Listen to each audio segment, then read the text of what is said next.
C'est l'heure du journal de l'Afrique. Soyez les bienvenus sur France 24. À la une ce soir, l'émotion des familles des soldats ivoiriens à l'aéroport d'Abidjan. Ils ont pu revoir leurs proches après 6 mois de détention au Mali. Les militaires étaient accusés d'être des mercenaires par Bamako.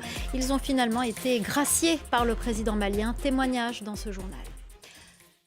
Et puis les législatives au Bénin, un vote dans le calme, mais sans grande affluence. Ce dimanche, les Béninois étaient appelés à élire leurs députés. L'opposition a pris part au scrutin après 4 ans d'absence, une première sous la présidence de Patrice Talon.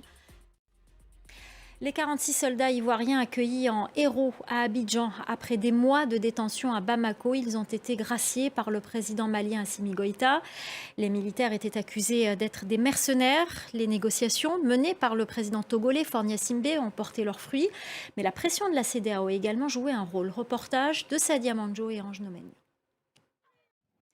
Et puis toujours en Côte d'Ivoire, sachez que les avocats de 4 accusés condamnés à perpétuité pour l'attentat djihadiste de Grand Bassam ont décidé de faire appel de ce jugement. Cet autre procès en Guinée, celui de l'ex-coordinateur national du FNDC. Il s'est ouvert ce lundi à Conakry après 3 jours d'audition à la direction centrale des investigations judiciaires.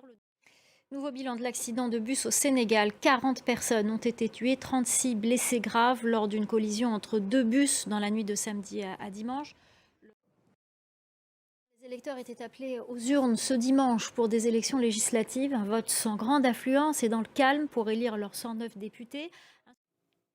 Dans le reste de l'actualité, en bref et en images, la nomination d'un Premier ministre au Gabon. Il s'agit d'Alain Claude Bilibainze.